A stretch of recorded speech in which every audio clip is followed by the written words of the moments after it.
Ćao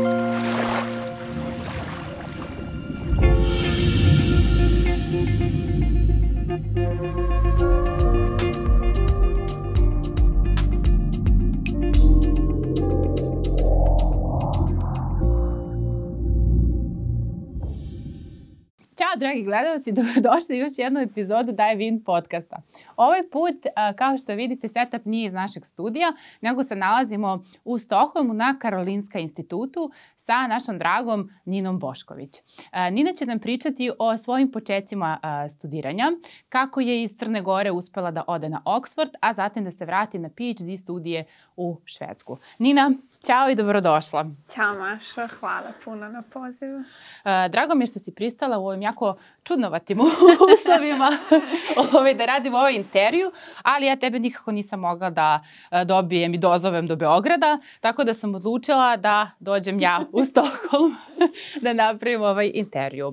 Nina, ja uvek počinjem sa svojim gostima tako što ih vratim u prošlost, to je u onaj deo kada su upisivali osnovne studije. Ako bi mogla da mi ispričaš negde taj početak i kako je teklo to osnovno obrazovanje u Crnoj Gori. Osnovne studije, da, tako je. Radila sam u Crnoj Gori, PMF biologija. Upisivanje je bilo, pa ne znam, ja sam se dugo razmišljala šta želim da upišem. Prije toga je naravno bila medicina prvi plan. Međutim, pošto sam zadnje 2 godine školovanja završila u Engleskoj, onda sam vidjela da ne mogu da ostanem gore da studiram medicinu iz mnogo razloga, ali i onda kad sam razmišljala da li želim da se vratim kući i da studiram medicinu kući, onda sam ipak odlučila da to ne želim i prebacila sam se na upisivanje biologije koja je tada dostupna u Crnoj Gori i tako sam upisala biologiju kao osnovne studije. Na državnom crnogorskom, jeste. I prosjek je bio na kraju 9,51. Dobro. Sad ti dalje ideš ni manje ni više nego na Oxford. Možeš li da nam ispričaš kako je došlo do toga da si uopšte dobila pomoć oko odlaska, finansijske pomoć, na to pre svega mislim. Šta si tamo upisala i sam odlazak u Englesku? Pa, odluka moja da se prijavim za Oxford je bila tokom 2. godine studija. Imala sam predmet, u 1. godini sam imala predmet embriologiju i odlučila sam da mi se to mnogo sviđa i da želim da nastavim dalje sa embriologijom. I kad sam tako tražila koji su dostupni master programi, prvo što je izašlo je bila klinička embriologija na Oxfordu. I bila sam, pošto sam već bila u Engleskoj i znam kako Oxford izgleda i sve, razmislila sam da baš želim da se upišem na Oxford i da ću da učinim sve što je u mojoj moći da budem primljena. Pošto sam dolazila sa univerziteta iz Crne Gore koji nije toliko jako rangiran, onda je to bio određeni, ne bih rekla problem, ali prepreka u odnosu da sam dolazila iz neke možda jače države i jačeg univerziteta. I onda sam radila 1,5 dana na tome da napravim svoj CV dovoljno dobar da bih mogla da se uopšte prijavim na Oxford. Posle prvog tog kruga intervjua i svega toga su mi posle mjesec dana javili da sam primljena, što je bilo jedno nevjerovatan osjećaj i iskustvo. Ali onda je došao taj problem finansiranja. Kao osoba koja dolazi van EU i koja je sa univerziteta koji nije dovoljno jak u odnosu na taj Oxford i Cambridge i Ivy League, a moje šanse za stipendije su bile veoma male i onda sam ja pokušavala na sve moguće načine da dođem do finansijskih sredstava da se upišem, ne da se upišem, nego da platim taj master. I mogu reći da sam imala dosta sreće, dosta dobrih ljudi koji su mi izašli u susret. Znači bio je crowdfunding, nije bila stipendija? Da. Ne, bio je crowdfunding u Crnoj Gori. Prvi put sam imala intervju sa novinarkom Vijesti Tinom Popović, koja mi je mnogo pomogla. ona je napisala taj prvi članak o meni i da sam uspjela da se upišem na master program na Oxfordu koji u tom trenutku su primali maksimum 20 ljudi iz čitavog svijeta. I tako je izašao prvi članak u novinama i na online sajtu vijesti.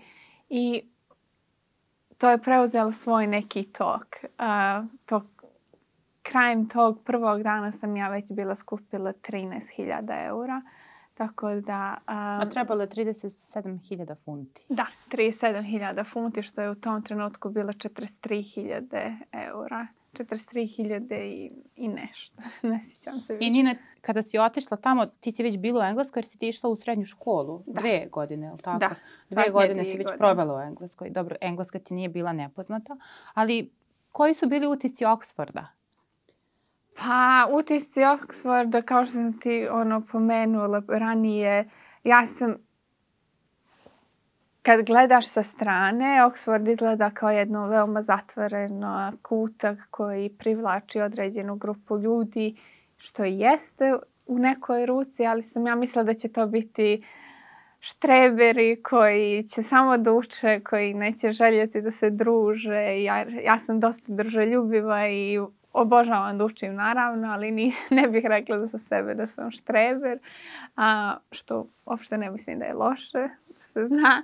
Ali kad sam došla tamo, baš je bilo prvo što si primljen na određeni koledž. Oxford ima oko 40 koledža i onda ti pripadaš jednom od koledža i onda u koledžu se već upoznaješ sa ljudima koji su tu, koji pripadaju tom koledžu i oni ne moraju da budu sa tvojeg programa. To su različiti i programi, različiti nivoi, da li su master studiji u pitanju, da li su doktorske studije u pitanju. I prvi utisak je bio da su ljudi mnogo više druželjubivi nego što sam ja mislila da će da budu, da su mnogo otvoreniji, da se često otvaraju teme koje možda ne bi pomislio u prvu ruku da bi se tako teme vodile i dosta uvijek zanimljivih razgovora i sam grad je predivan i onda kad su počela predavanje i sve, onda je već uz profesore koji su bili uvijek najbolji profesori iz te oblasti su nam dolazili da drže predavanje. To je taj neki utisak da si uvijek u nekom epicentru dešavanja, ali u nekom finom razgovoru sa ljudima koji svi žele da ti pomognu, svi žele da uspiješ i svi žele da se poboljšaju i da rade na sebi. Da ti je bilo teško da njihov tempo ispratiš obzirom na to mnogo drugačije nego ono kako to funkcioniše kod nas? Da, tempo je baš je nevjerovatan, ali nekako kada uđete unutra kao da ste u nekom ringišpilu i ne možete da izađete. Tako da u početku je teško, ali onda oni toliko očekuju od vas da ste na stalno nekom perfektnom nivou i onda kako se to očekuje, onda ti nekako uđeš u taj ritam i počneš da prihvataš i poslije toga se navikneš na jednostavno da imaš deadline, da imaš određene... To sam te pitam kako funkcioniše master program u smislu ispita, ocenjivanja, šta se sve boduje? Moj master program je bio 1 kalendarska godina, tako da je bila 3 semestra. U prvom semestru je, pošto sam studirala kliničku embriologiju, prvi semestar je bio taj basic science, to jest sve o embriologiji, o genetici i o nekoj samo naučnoj strani embriologije. I na kraju imate predavanje svaki dan, 7 do 8 sati, onda ili imate eksperimente, onda idete kući i pišete taj report koji je u okviru kao oblik jednog naučnog rada u odnosu na te eksperimente koji ste odradili te nedelje. I na kraju semestra je taj veliki ispit. Taj veliki ispit obuhvata sva predavanja tokom tog semestra. Bilo je oko 70 pitanja, čini mi se, i ako ga ne položite, imate pravo još jednom da izađete i to je to.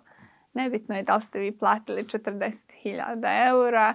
Ako niste položili, idete kući. Nema da možeš da prenosiš ispit ili to. Tako da je taj prvi ispit je dosta stresan i moraš da odradiš. Kakav je njihov sistem ocjenjivanja? Sistem ocjenjivanja na Oxfordu je drugačiji nego na onaj što smo mi navikli. Imate pas koji je prolaz. U skorije vrijeme su taj pas podijelili na 3 nivoa. Kao barely pass, to je da ste jedva položili, da ste dobro položili, kao srednje i dobro položili. Onda je sljedeći je merit i zadnja lestvica je distinction koji je preko 70%. Ja kao osoba koja je došla sa našeg ocjenjivanja i gdje ste naviknuti da za 10 ti treba minimum 91 poen od 100 na ispitu, a 70% mi je bilo kao 70%, šta je 70%? Ali 70% na Oxfordu znači da je to tolika perfekcija da prosto je mnogo teško dostići tih 70%, jer kod njih jednostavno 100 ne postoji. Znači, to je za genijalce. Niko, ne postoji. Bukvalno, ako dobiješ 70, to je to. Jer to je ta glavna, gornja ljestvica i završeno. Nema preko toga. A Nina, socijalni život i neke vannastavne aktivnosti mimo samog programa su li bile moguće? Pa bile su. Bili smo, pošto je spominju neko veslanje, to je neki... Da, jeste. Koga dođe sa Oxforda i Cambridgea, veslao je. Pa jeste. Ja sam isto, kad sam se prvi semestar, kad sam se pridružila, sam se odmah timu za veslanje mog koleđa, ali to je, ustaje se u 5 ujutru, ide se na rijeku koja je ledena, zima je, kiša je, nema veze, ti si u šorcu i veslaš. I ja sam bila kao, ipak nije za mene, kada posle par treninga sam odustala, ali naravno bilo je ljudi koji su se posle takmičili za između ta glavna utakmica, nije utakmica, nego trka između Oxforda i Cambridgea koja je u aprilu. Tradicionalna. Da, koja je baš bitna. Naravno, kad ste na Oxfordu, pošto postoji taj kao Oxford i Cambridge se mrze, na Oxfordu Cambridge ne izgovaraš kao Cambridge, to je the other side, to je druga strana, kao njih, kao ne, onda kad odeš na Cambridge, oni su tako prema Oxfordu, ali to je više kao, sad postaje kao šala, ne ozbiljnost. Ali bilo je, socijalni život je bio odličan. Imate te formal dinners koji su na koleđu, ima u sali za ručavanje koje su tako u tom Harry Potter stilu. Dođete u određenoj uniformi koja je obavezna na Oxfordu ili u nekoj od dugih haljina ili tako nešto. Imali balove kao završnicu? Imali smo i balove. I ne samo završnicu, balovi su... kad počne sezona balova, svaki koleđ organizuje svoj bal. I onda ti možeš da biraš na koji bal ćeš da ideš. I prvi bal na koji sam otišla, tu noć sam rekla sebi onako kao sve ono mučenje 1.5 dana da napravim CV dovoljno dobar da se prijavim na Oxford. Tih skoro već pola godine, 7 mjeseci na Oxfordu koji je tempo. Sve se isplatilo u toj jednoj noći. Taj bal je bukvalno tako jedno predivno iskustvo. Možda klinička embriologija je ostalo. Bal. Tako je. Da, ali nekako je, sjednete, mislim, dođete u koleđu, u dvorište koleđa, to je crveni tepih, svi su u nekim prelijepim haljinama, muškarci su svi u odijelima. I znate da su tu svi ljudi koji toliko rade dnevno i koliko uče i muče se. Ali nekako tu noć je kao toliko opušteno, toliko je lijepo druženje, imate aktivnosti, različite scene. Kao akademska pepeljuga. Da, bukvalno tako nešto. Tako da je nekako bilo, da, ostavilo jedan veliki utisak na mene. Nina, nisam te pitala, mislim da treba da objasnimo jer ne znaju svi ni šta je embriologija, ni šta ti u stvari tu radiš. Šta je klinička embriologija podrazumevala na Oxfordu, taj master konkretno? Pa malo prije sam, već smo otišli, ali na prvom semestru smo radili tu, znači samo nauku embriologije. Embriologija jeste nauka o razviću života. Kako se dvije ćelije spoje i napravi se život i embrion, kako ćelija od obične ćelije koja je bila u mogućnosti da postane bilo šta, odluči da ide putem nervnog sistema, putem vaskularnog sistema, da li će da postane mozak, da li će da postane srce. To je nauka embriologija. Klinička embriologija je vantjelesna oplodnja i sve metode koje su povezane sa tom oplodnjom i to je pomaganjem da ljudi dostignu trudnoću, da li kroz vantjelesnu, da li kroz ICSI metodu koja je malo drugačija od vantjelesne ili uz druge pomoćne tehnike koje postoje u tom artificial svijetu. Da. A kako si ti odlučila da od svih oblasti u smeru biologije da si mogla da odeš baš u smer embriologije? Pa na prvoj godini sam imala predmet embriologiju i imala sam seminar razvitak nervnog sistema i bilo mi je veoma fascinantno jer kako se razvija organizam jeste da od jedne ćelije nastaje dvije, od dvije 4, od 4 8, pa 16, 32 i onda nastane jedna loptica koja je mikroskopska i od toga se ona podijeli koja će dio da ide pod glave, koji će dio da ide u drugom smjeru.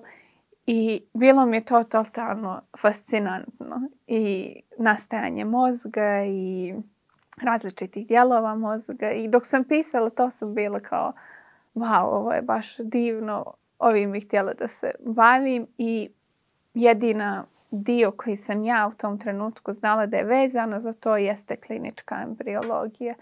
I nekako sam tako odlučila da bi željela da volim da pomažem drugima, imam taj želju da svojim znanjem doprinesem da neko ostvari tu trudnoću. Tako da sam odlučila da će to da bude klinička embriologija i onda da idem.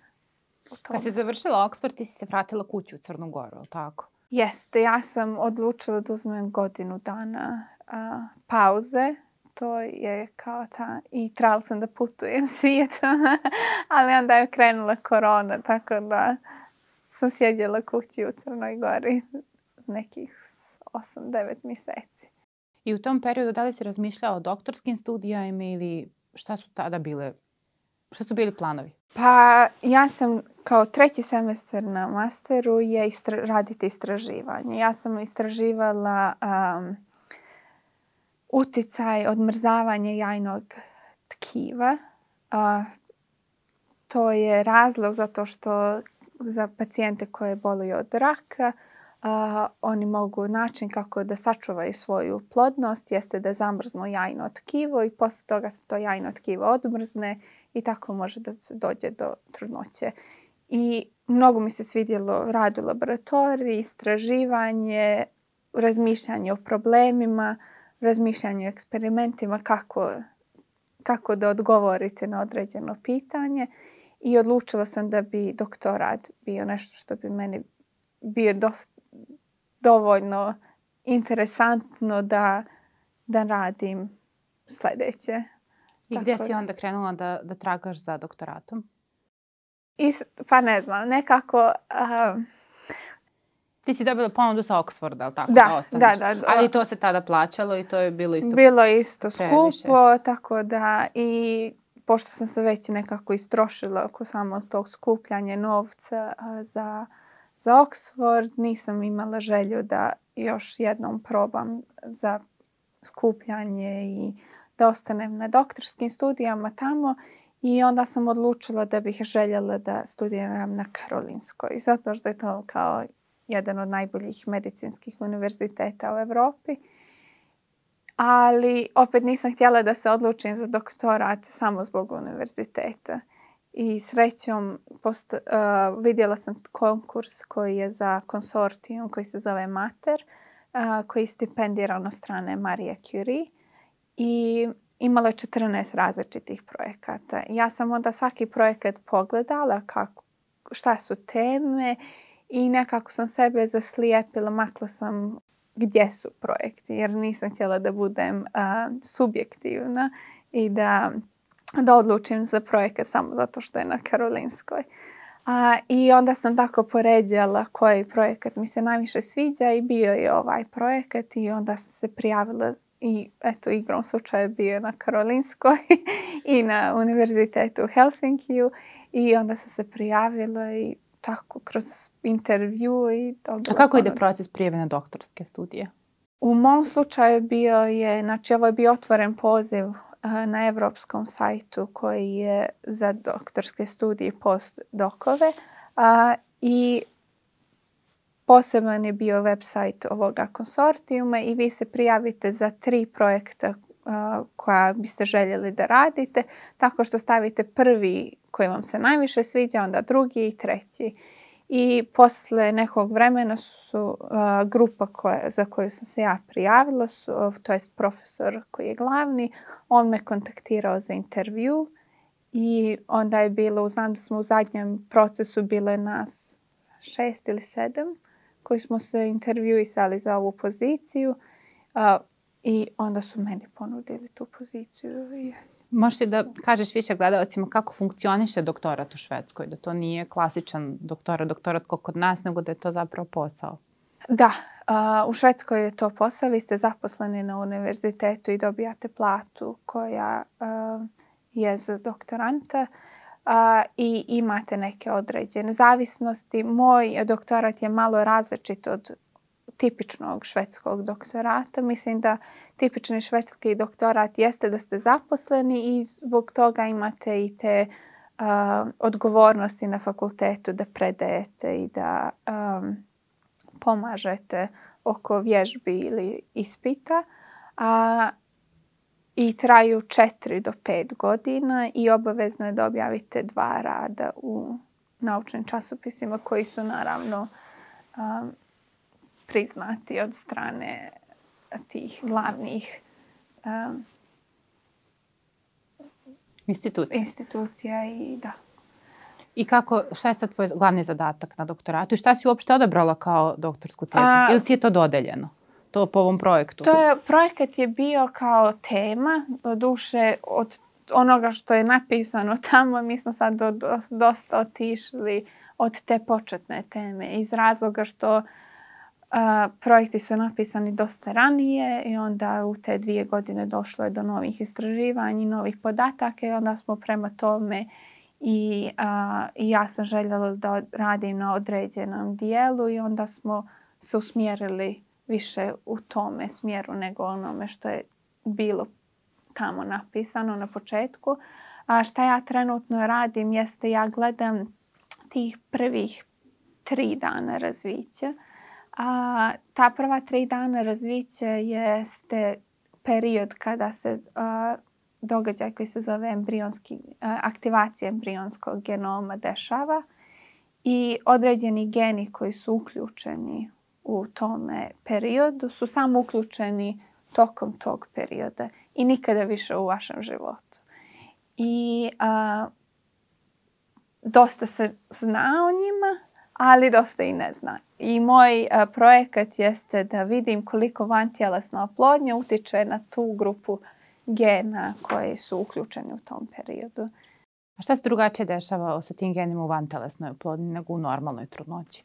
Da li ima ikakvih indikacija da vantelesna uzrokuje nešto što normalna ne?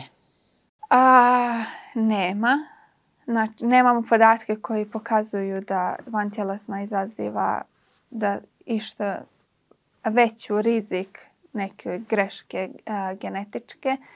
Međutim, i smatra se i postoje podaci da inače u normalnom oplođenju i normalnim trudnoćama da i prije nego što osoba ostane trudna da je nekada već bila trudna, ali da je taj embrion imao neku genetičku grešku i možda se sam već makao prije nego što je i koji i shvatio.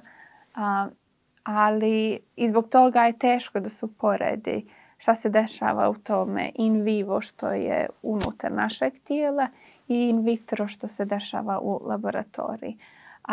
Tako da nema podataka, samo što mi imamo podatak da vantjelesna oplodnja je tu već 40 godina i uspješnost vantjelesne je i dalje oko 30 do 40% u ciklusu jednom. I mi pokušavamo da vidimo da li neki od ovih uslova koje mi koristimo u vantjelesnoj izazivaju da napravimo više embriona koji imaju neku genetičku grešku, nego ako bi promijenili taj neki uslov i dobili više embriona koji su zdravi. Tako da to je prirodan proces. Dešava se da embrion svakako ima neku genetičku grešku, bio on in vivo ili in vitro, ali mi pokušamo da vidimo da li možemo da samo poboljšamo taj proces i da podignemo uspješnost vantjelesne oplodnje. Pričala smo o tome, to jest ja sam te pitala zašto vantelesnom oplodnjom dobijamo često blizance u Srbiji pogotovo i ti si mi rekla da nešto oko stavljanja više embriona, ali možeš ti to bolje da objasniš? Da, kod nas je često da vantelesnom oplodnjom se dobijaju blizanci, dvojke, trojke. Vidjela sam skoro jednu za mene zaista šokantnu vijest da je 4 djece rođena u jednoj trudnoći preko vantelesne, što je apsolutno, u zapadu bi to bilo kriminalno. Zato što ne postoji podatak koji pokazuje da uspješnost vantjelesne i da uspješnost trudnoće je veća ako se vrati više embriona ili ako se vrati jedan embrion. I to se prosto zna, to je već jedno prihvaćeno znanje od strane ESHRE, koje je Evropsko udruženje za humanu reprodukciju, i od američkog udruženja, i na zapadu i u ostalim dijelovima Europe se uvijek vraća samo jedan embrion. Nikada 2, nikada 3. Jedini razlog kada se vrati 2 embriona je kada je žena već prešla 40. godinu i njene šanse za tjelesno da bude uspješna su manje. Tada u tome se slučaju razmatra da li će se vratiti 2. Ali prije toga uvijek se vraća samo po jedan embrion. I što je kod nas, ne znam zašto se to radi, nije mi jasno, ali da, često se vraća i zato stalno se rađaju blizanci, iako je ta trudnoća nosi više i rizika i za ženu i za djecu koja se rode. Ima li još nekih zanimljivih činjenica iz ovoga što ti sad istražuješ, što misliš da bi bilo zanimljivo za podeliti? To su ono što možeš da podeliš. Zanimljivih činjenica, ja mislim ovako za javnost je više da 1 u 6 parova ima neki problem neplodnosti. Tako da problem sa neplodnošću je veoma čest i više je čest nego što mi to mislimo. A zbog čega? Koji su to faktori? Faktori, pa zvanična je podjela da 33% je do žene, 33% je do muškarca i 33% je ta, kako se zove, neobjašnjena neplodnost. Međutim, okruženje, hrana koja jedemo, način života koji vodimo, zadnji podaci koji su dosta alarmantni jeste o muškoj neplodnosti, da drastično pada to jest raste, da plodnost muškaraca drastično pada. I dosta istraživanja se radi da se shvati uzrok zašto se nešto Ima li kakvog napretka? Postoji tip kemikalija koje nalaze su u našoj prirodnoj sredini, u hrani, u plastici pogotovo, u stvarima u našoj garderobi koji štete našem hormonskom sistemu. Pa dobro, čekaj, šta onda kaže? Šta treba da nosimo, šta treba da jedemo? Baš je strašno. Kada što više znate, postane gore. Ja tako kući, na primjer, izbjegavam plastiku, plastične činije.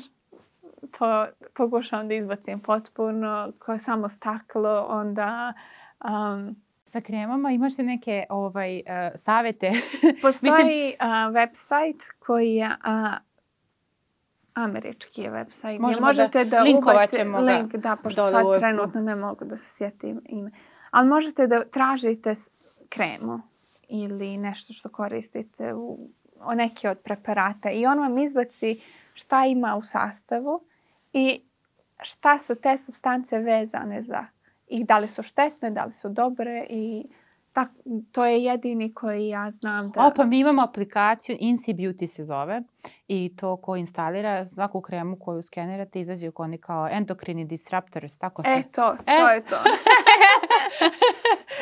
Znamo. Evo preporuka, dragi gledalci, za kozica sapun.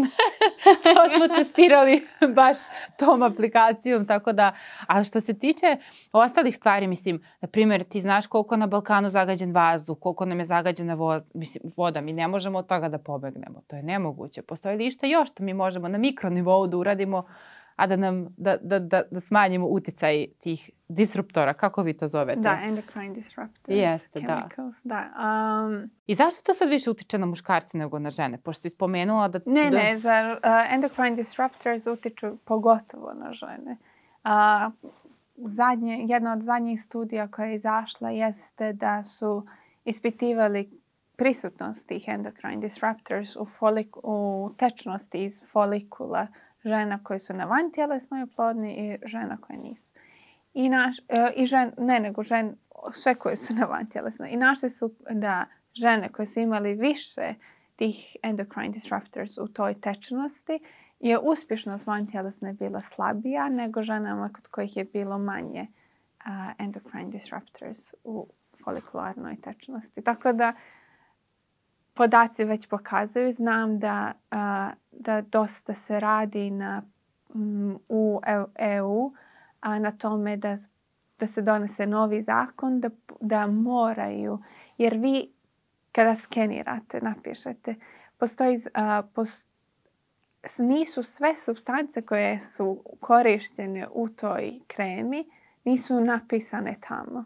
Znači, ako supstanca nije korištena, ne znam sad tačno, ali tipa ako nije do 0,05% od kreme, oni ne moraju da prijave tu supstancu u ambalaži. Ali sada pokušavaju novi zakone koji će biti u EU da prosto morate da prijavite svaku supstancu koja je bilo korištena. Kad će to da krene? Kad mi ostarimo. Bukvalno.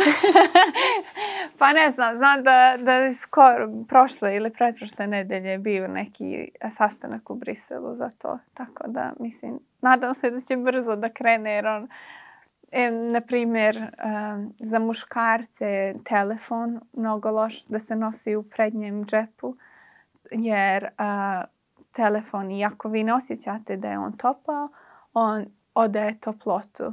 Sad kako je u prednjem džepu dosta je blizu, ne znam da li ćemo da nakažemo zbog YouTube, ali da testisali i mogu da podignu unutrašnju temperaturu. Ta unutrašnja temperatura je mnogo bitna za razviće spermatozoida.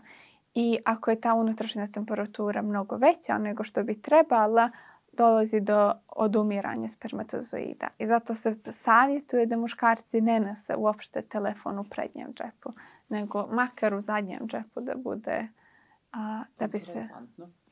Ima li još nekih zanimljivosti? Pa vjerovatno ima, ali ti da me pitaš, ja bih ti rekla, ali sad ne znam. Šta je još zanimljivo? Kako teče tvoj jedan dan istraživanja? Šta ti radiš u laboratoriji? Kako ide to sekvenciranje gena? Jesi ti tako rekla? Jeste. Ja radim, pošto radim uporedo od 2 doktorata, radim na dosta različitih projekata koji su svi vezani za istu temu, ali različitim poljima i različitim tehnikama. Prvi jedan od mojih projekata je bilo da napravim novu metodu za RNK sekvenciranje koja može da se koristi na nivou jedne ćelije. Ja sam izabrala jednu od starijih metoda koja je trenutno radila samo na veliku količinu RNK i možda bi trebalo da objasnim šta je RNK. DNK je znači naš što imamo u svakoj ćeliji u kojem se nalaze ti kodovi koji se nazivaju geni i jedan gen daje jedan protein i kako dođe između gena toga koda u vašem DNK do toga da ćelija ima određeni protein jeste da taj kod je prvo prepisan u RNK. RNK onda izlazi iz nukleusa i ulazi u citoplazmu ćelije i veže se za ribozome i onda se to prevodi u protein. Moja metoda na kojoj sam radila jeste metoda koja gleda na, znači ako imate RNK, možda ne bi trebalo ovoliko detaljno, nema veze, da, ovo je super. Imate 5 prime i 3 prime krajeve i na 5. dijelu je u stvari odakle počinje gen, odnosno počinje transkripcija. Metoda koju sam ja uzela jeste koja je vezana za taj 5. jer imate različitih metoda. Ima metoda koja gleda na čitav transkript, imate metodu koja gleda samo na 3. dio. I to je bio prvi projekat.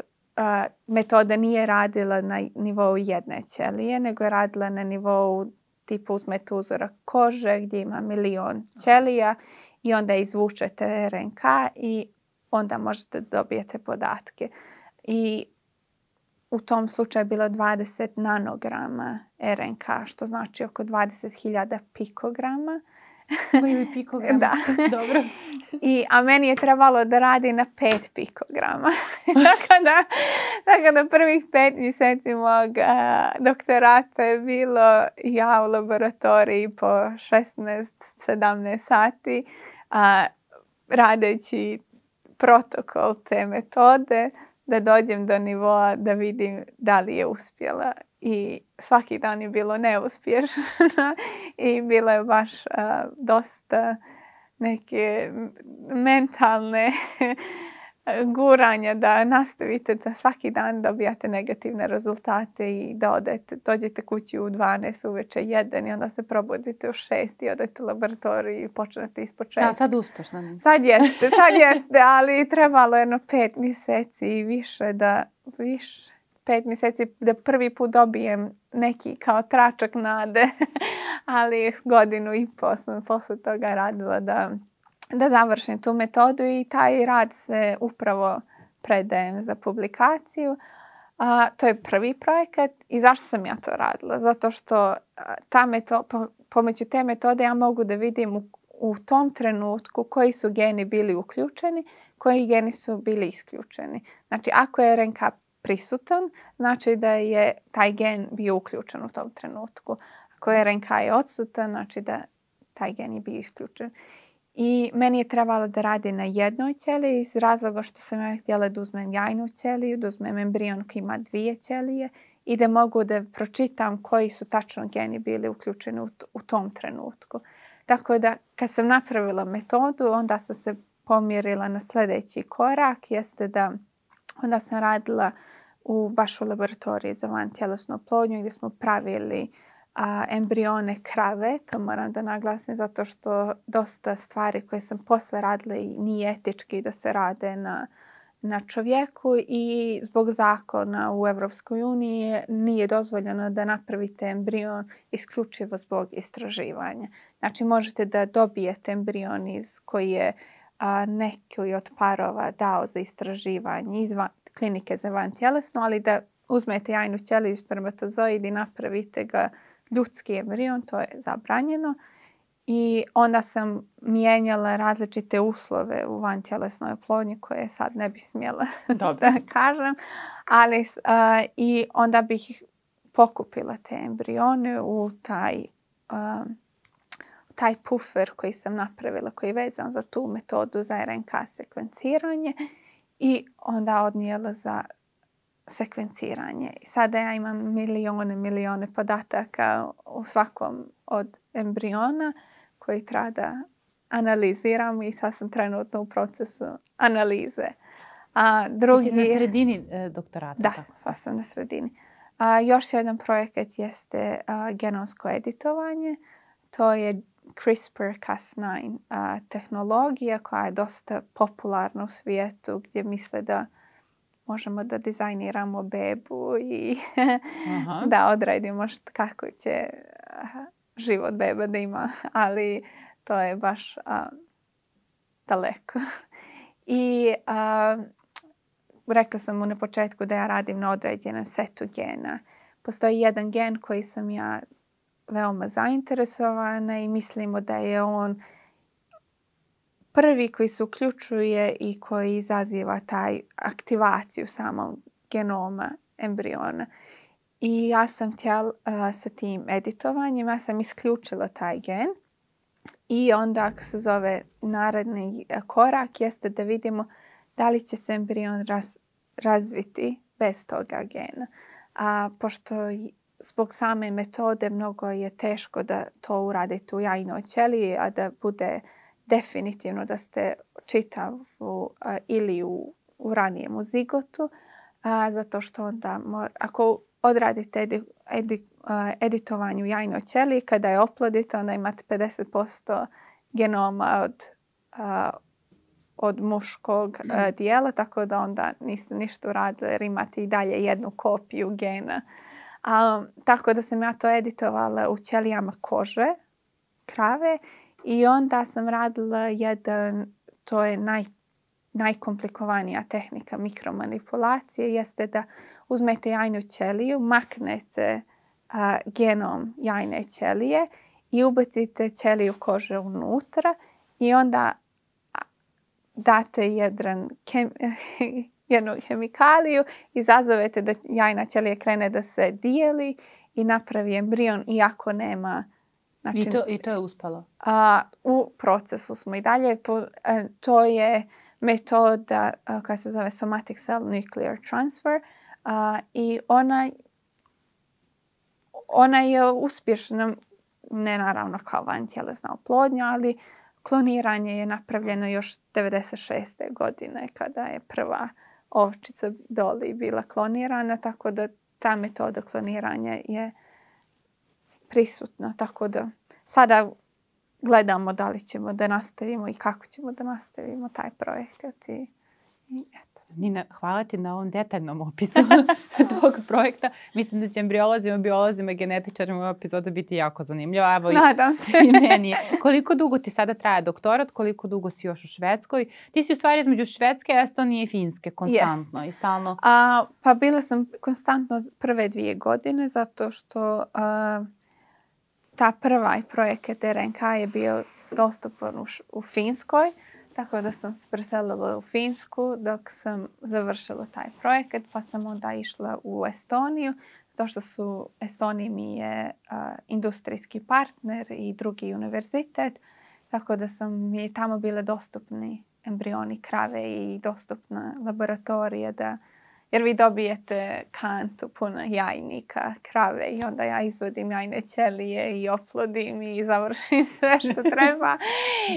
Ali to je bilo dostupno tamo, tako da sam morala da budem tamo fizički dok sam odradila sve eksperimente. Pošto sam sad sve završila eksperimentalno i napravila te RNK biblioteke i poslala na sekvenciranje, sada imam podatke, sada mogu da analiziram, da vidim razliku i nadam se ubrzo počnem da pišem ostatak radova. Do kad bi trebalo da završiš svoj doktorat? Imam još 2 godine zvanično, ali moram da objavim 3 rada da bi... Da, to si mi rekla. Dva su za Karolinsku, a jedan je za Helsinki. 2 su za Karolinsku, 3 su za Helsinki, ali pošto sam dio toga konsorcijuma i dio te Marie Curie Actions, ugovor je potpisan između Karolinske i Univerziteta Helsinki da će zajedno da prihvate ta 3 rada. Moj mentor je jedan veliki genijalac i naučnik, tako da za njega 3 rada, kaže, nije dovoljno. Tako da ću morati 10. Tako da ću vjerovatno 4 ili 5, ali dobro. Tako da ne znam da će biti u 4 godine da završim, ali računam. A kako dalje vidiš svoju karijeru kad se doktorske studije završi? Da li vidiš sebe u ulozi profesora možda? Pa predavanje kao profesura ne bi mi smetalo. Volim da predajem i volim da, mislim da je to... I bi se odlučila za industriju? Pa moguće. Sad je trenutno kako sam na pola PhD, toliko ima opcija. Ima da li da idem putem akademije gdje radite postdoc do docentshipa, pa onda kada postignete... Jer to nije kao kod nas, baš je dugi put da dođete do profesora ovdje i u svijetu. Prvo morate da odradite 1 ili 2 postdoka, pa onda da radite kao senior, pa onda da možda počnete svoju laboratoriju, pa kad imate dovoljan broj radova objavljenih, onda možete da dobijete titulu docenta, pa onda posle docenta možete da dođete do profesora jednog dana. Tako da... ne znam, nisam još odlučila, ne znam šta ću dalje. Znam da sam, ako se odlučim za akademiju, onda će biti da idem skroz do kraja. Da će to biti dalje Švedska? I to isto ne znam. Zima u Švedskoj je dosta teška i hladna. To te nisam pitala, to sve smo prošli, ali nismo pričali o životu ovdje, kako ti se sviđa. Pa ja od ove 3 zemlje, Švedska, Finska, Estonija, Švedska mi se najviše sviđa. Jer dosta ima internacionalnih ljudi, dosta je življe. Da, ne moraš da znaš jezik. Da, ne moraš, sve na engleskom. Tako da život u Švedskoj je fin. Zime su duge, hladne, mračne. To baš nije fino, ali osim toga je ok. Imate neku osjećaj stabilnosti, sigurnosti.